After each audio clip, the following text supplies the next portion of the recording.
Hey Dynamo fans, this is Ervin here, Dynamo Amplification. I got another amp to show you. This one's called the GT120x. This amp is 120 watts using a pair of KT-120s. Yeah, you heard me. I said that, KT-120s. I like to use a lot of stuff that nobody seems to like, and I always ask the question, why? Why not? And you read the specs on all these different tubes, and I know everybody wants to get their EL34, 606s, the usual stuff, but with Dynamo, I like to be different. So I'll go look in there, and oh man, they say these tubes are, have better bottom end, or they have better, different properties, whatever. And I try them out, see how they sound, and most times they're a killer. A lot of companies know they're really good, they just scared to use it because of the marketing hype, because, people are looking for EL34s, or 606s, but unfortunately I don't have no executive telling me I can't use them, so why not? There they are. KT-120 tubes in here. And I also do KT-190s. Those are actually probably my favorite, the KT-190s. I'm sorry, yeah, KT-90s. Forgive me. Anyway, KT-120s is pretty much in the KT-88 family. It's a very high power tube. They put out like I want to say 60 watts a tube, something like that, and a pair of them is 120. They sound kind of like a 606. They kind of have that kind of tone to them. They're mostly using bass amps, but the guitar amps, they sound wicked, as you're going to hear in a second. This amp is pretty much based on the M50X, or I should say the opposite. The M50X is based on this amp. So this is pretty much a two-channel version, and it has the M50X gain circuit and the overdrive, and then it has a clean channel, and it has presence and depth control and master volume. And the presence on this one actually works more like the tone shift. So as you adjust it either way, it can kind of shape the tone of the amp. It's not like the other amps I have where the presence control has more sizzle. This one actually it changes the whole kind of slope of the EQ curve on it. Pretty cool. This amp features Toroidal Power Transformer in there, which is mostly all Dynamo amps do now. It still has traditional choke style amp in there, and then this one also has traditional output transformer. I hadn't planned on putting toroidal outputs on this one yet. I do have another GTS version that's going to be coming out soon, a version 2. That's going to be designed around toroidal output also. Where this one, I'm going to probably keep it, traditional for now. We'll see. Pretty much, it's made a little different than the other amps, where you have all the preamps on the preamp tubes are on one side, and the power amps are in the center, and the transformers are in the middle and onto the other side. So, but anyway, this one's pretty different. It's covered in gray and black Ostrich Tolex, of course. I wasn't sure about the color at first, and then I actually asked a few buddies and friends, and they're like, I don't like it, or I'll have to see it. So I went ahead, see what happens. I went ahead and made it. Actually, I just finished it last night, so if I look sleepy, it's because I was up till 3 this morning finishing this amp. And here we are today doing a video for it.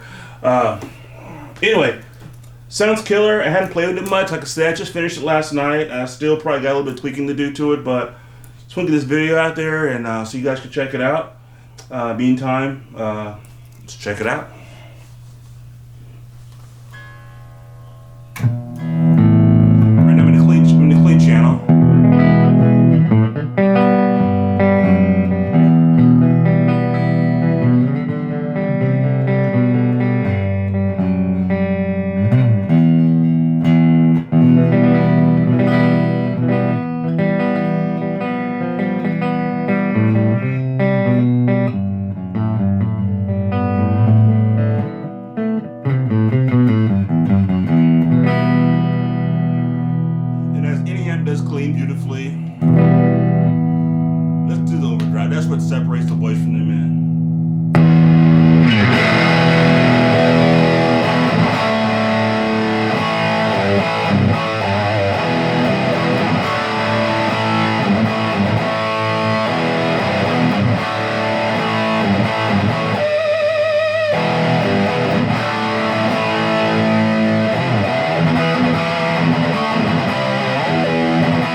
guys, well, that's that.